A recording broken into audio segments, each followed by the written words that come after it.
ऐसे कहा जाता है कि mens are from Mars and women are from Venus. तो मतलब इसका मतलब है कि आदमी स्त्रियों से अलग होते हैं, उनकी सोच अलग होती है, उनका बर्ताव अलग होता है, उनकी जो सोचने की सोचने का जो जरिया है वो अलग होता है। तो एग्जैक्टली क्या डिफरेंस होता है कि मेन का, पुरुषों का जो ब्रेन है और उसकी थिंकिंग जो पावर है या फिर थिंकिंग की जो कैपेसिटी है वो कैसे वुमन से अलग है? क्योंकि अच्छा सवाल पूछा आपने। ये काफी बार डिबेट का भी टॉपिक होता है कि ये दोनों इतने अलग क्यों है। तो बेसिकली अलग क्यों, इसके पीछे काफी सारे वजह है। एक तो यहाँ पे हम लोगों ने देखना चाहिए कि पुरुषों में जो हार्मोन्स है वो अलग है, जिसको हम लोग टेस्टोस्टेरोन बोलते हैं, तो ऐसे कुछ हार्मोन्स है वो अलग है। एक जो हम लोग जिसको जीन्स बोलते हैं, जेनेटिक क्रोमोसोम्स जो उसको बोलते हैं, तो वो भी अलग है। पुरुषों में एक्स वाई होता है, ठीक है, स्त्रियों में एक्स एक्स होता है। तो एक्स एक एक्स है और एक वाई है, तो इसमें काफी एक नेचर ने भी चेंज करके रखा है कि ये दोनों अलग है करके। तीसरा एक पार्ट है कि जो ओवरऑल हम लोग अगर देखा जाए कि जो ब्रेन का जो एक डेवलपमेंट है, इसको हम लोग सिंपल लैंग्वेज में बोलेंगे, ब्रेन का जो वायरिंग का सिस्टम है, ठीक है, वो तो उसमें भी डिफरेंस है। तीसरा और चौथा एक पार्ट इंपॉर्टेंट है कि जो एक प्रकार का एक सामाजिक तौर पे जो भी कुछ फैक्टर्स होते हैं, या जिस प्रकार से अपने बॉयज को या बच्चों को जिस प्रकार से एक पेरेंटिंग मिलता है, जैसे उनका अपब्रिंगिंग होता है, जैसे उनको उनका पालन पोषण होता है बचपन से, तो ये भी कुछ चीजें हैं। कुछ कल्चरल फैक्टर्स है, कुछ अपने रिलीजियस फैक्टर्स है, तो ये भी काफी सारे जो फैक्टर्स है, काफी सारे जो ये प्रभावित करने वाले घटक है। तो इसके वजह से ये पुरुषों का जो एक ओवरऑल एक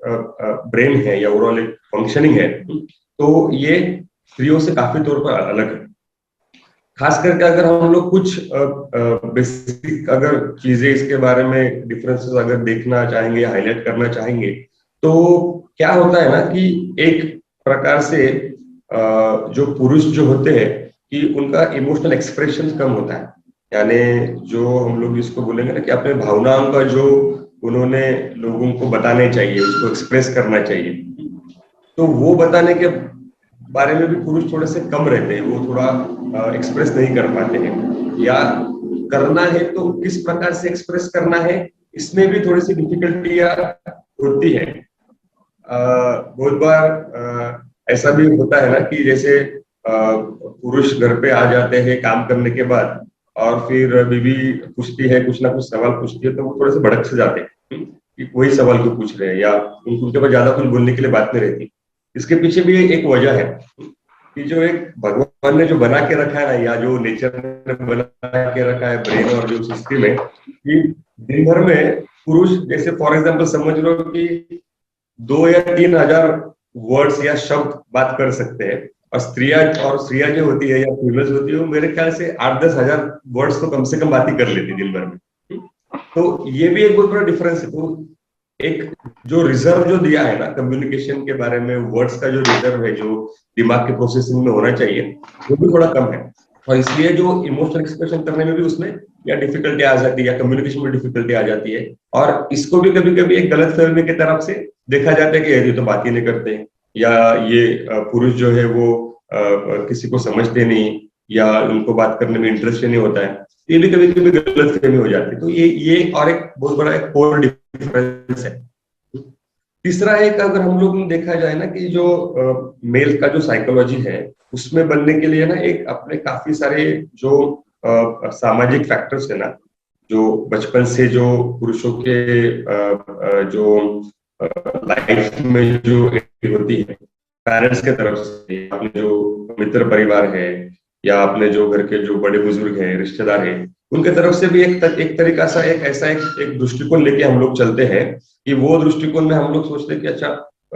बॉयज शुड नॉट क्राई, बच्चों ने रोना नहीं चाहिए, या बच्चों का अगर समझो कहाँ पे छोटा सा अगर चोट लग जाती है, तो अरे तू तो लड़का है ना, तू क्यों इतना रो रहा है करके, be a strong man, be a strong boy. तो ये हमेशा ये जो be a strong man, be a strong boy, ये वाला जो कंसेप्ट है ना, इसके वजह से भी ना एक तरीके से एक गलत आदत लग जाती है कि हमें किसी भी सिचुएशन में, किसी भी जो हम लोग बोलते हैं ना फैक्टर्स में, कोई भी स्ट्रेस में, हमें हमेशा डट के खड़ा रहना है। हमें अपने जो वल्नरेबिलिटी है, जहाँ पे हम लोग कमजोर पड़ सकते हैं, तो कमजोर नहीं पड़ना है। तो ये हमेशा ना क्या होता है ना, इसके वजह से गलती क्या हो जाती है ना, ये जो साइकोलॉजी जो है ऐसा बन जाता है, और बहुत सारे जो पुरुष है वो एक प्रकार का मास्क पहन के चलते हैं, एक प्रकार का एक मुखौटा पहन के चलते हैं, जो अंदर जो है वो हमेशा रियल रहते हैं, और जो समाज के लिए हमेशा एक ऐसा स्ट्रांग अपना एक इमेज बना के रखते हैं। तो ये भी साइकोलॉजी है, ये भी समझना बहुत जरूरी है। और एक इंपॉर्टेंट साइकोलॉजिकल फैक्टर यहाँ पे हम लोगों ने देखना जरूरी है कि जो रिस्पॉन्सिबिलिटी जो होती है, तो ये रिस्पॉन्सिबिलिटी के वजह से भी काफी टाइम जो एक्सप्रेशन जो होते हैं या खुद के बारे में जो बात करने का जो होता है वो भी नहीं कर सकते। तो ये कुछ बेसिक बेसिक हम लोग बोल सकते हैं ना कि कुछ डिफरेंसेस है जो मेल या फीमेल के साइकोलॉजी में, ब्रेन में हो सकते हैं। बहुत बार ऐसा भी होता है ना कि जो फिजिकल फैक्टर्स के अलावा कभी कभी एक जो बोलते हैं ना कि एरिया ऑफ इंटरेस्ट रहते हैं, कि स्त्रियों में शायद से एरिया ऑफ इंटरेस्ट कुछ अलग हो सकते हैं, पुरुषों में अलग हो जाए। फॉर एग्जाम्पल पॉलिटिक्स है, स्पोर्ट्स है, या कोई भी प्रकार का, जैसे शायद से आर्ट्स में पुरुष कम होते हैं, ठीक है, हाँ, कुछ कुछ बहुत अच्छे से कर पाते हैं, लेकिन ओवरऑल अगर यहाँ पे हम लोग जो भी बात करने वाले, ये ओवरऑल करने वाले, एक्सेप्शंस के बारे में हम लोग बात नहीं करने वाले। तो ऐसे कुछ एरिया में शायद से उनको इंटरेस्ट ज्यादा होते हैं। तो ये बाय नेचर है, ये ना ब्रेन के जो लोब्स है या ब्रेन में जो कुछ सेंटर्स बने हैं ना, उसमें ही ये डिफरेंसेस आते रहते हैं।